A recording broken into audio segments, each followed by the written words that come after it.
সবজি খেতে পছন্দ করে না এইরকম অনেকেই আছে। তবে আজ তোমাদের আমি ঘরে থাকা সবজি দিয়ে এক নিরামিষ রেসিপি করে দেখাচ্ছি।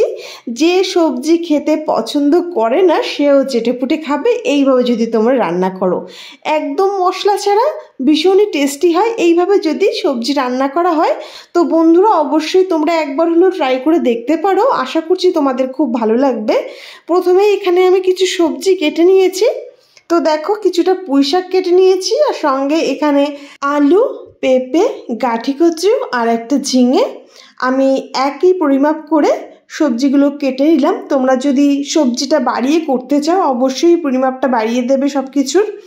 অন্যদিকে কড়াই বসিয়ে দিলাম। কড়াইটা বেশ গরম হয়ে গেলে তেল দিয়েছি। তেলটাও ভালো গরম হয়ে গেলে দুটো শুকনো লঙ্কাকে বেশ ভালো করে ভেজে নিয়ে দিয়ে দিলাম 1 চামচ পাঁচফোড়ন। পাঁচফোড়নটাকেও খুব ভালো করে ভেজে নিলাম। যখন সুন্দর মিষ্টি একটা গন্ধ বেরিয়ে আসবে সেই টাইমে কেটে রাখা সব সবজিগুলো দিয়ে দিচ্ছি। তবে প্রথমে আমি আলু, পেঁপে আর গাঠি কচু সেটা আগে দিয়ে পরিমাণ মতো লবণ আর হলুদ দিয়ে বেশ ভালো করে ভেজে নেব। তেলের ওপর প্রথমে একটু নেড়ে নিলাম। এইবার পরিমাণ মতো লবণ আর হলুদটাও দিয়ে দিচ্ছি। যেহেতু গাঠি কচু, আলু আর পেঁপে এটা গলতে একটু টাইম লাগবে, তাই আগে তেলের উপর আমি দিয়ে ভালো করে ভেজে নিচ্ছি। লবণ হলুদটা দিয়ে ভালো করে মিশিয়ে নিলাম। এবার 2 থেকে 3 মিনিট ধরে বেশ লালচে রং ধরে আমি ভেজে নিচ্ছি।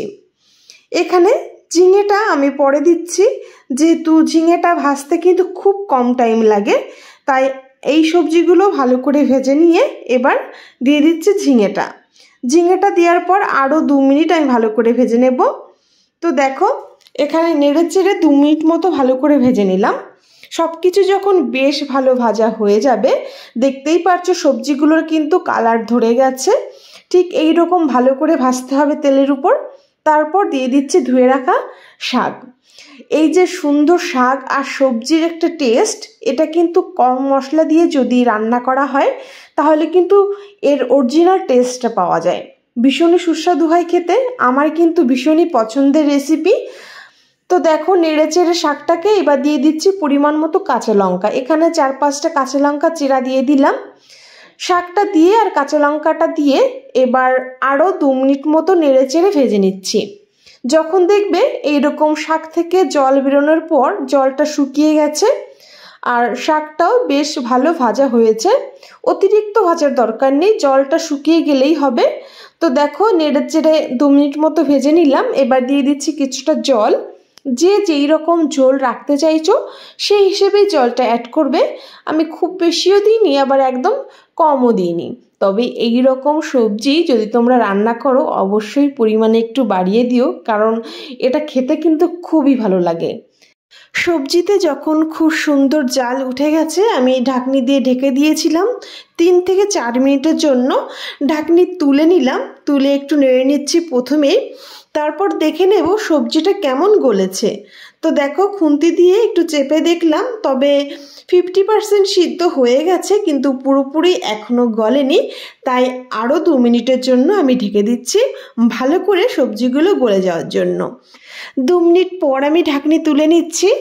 এই অবস্থায় সবজিগুলো খুব সুন্দর গলে গেছে, আশা করি দেখেই বোঝা যাচ্ছে। তোমাদেরকে আমি একটা খুন্তির সাহায্যে কেটেও দেখাচ্ছি, দেখার আর অপেক্ষা রাখে না, খুব সুন্দরই গলে গেছে।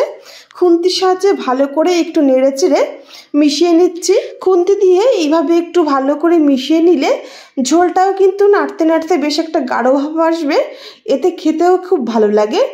তো দেখো ভালো করে মিশিয়ে নিয়ে এবার আমি দিয়ে দেব সামান্য চিনি, একটু হালকা মিষ্টি ফ্লেভারের জন্য। আর কিছুটা খুবই সামান্য পরিমাণে গোটা জিরে ভেজে আমি তুলে রেখেছিলাম, সেই জিরেটা একটু হাতা দিয়ে বেটে আমি দিয়ে দিচ্ছি। ভালো করে মিশিয়ে নিলাম আর রেসিপি কিন্তু আমাদের তৈরি হয়ে গেছে। আশা করি তোমরা দেখেও বুঝতে পারছো যে কতটা লোভনীয় হয়েছে। যারা মাছ মাংস বাদে এমনি সবজি খেতেই যায় না তারাও কিন্তু অবশ্যই খাবে, এতটা টেস্টি হয় যদি এইভাবে রান্না করা হয়। তো বন্ধুরা অবশ্যই তোমরা ট্রাই করো আর আমাকে জানিও কমেন্টে যে তোমাদের কেমন লেগেছে। তো বন্ধুরা ভিডিওটি ভালো লাগলে প্লিজ সাবস্ক্রাইব করে আমার পাশে থেকো। আজ এখানেই ভিডিওটি শেষ করছি, দেখা হচ্ছে নেক্সট কোনো ভিডিওতে।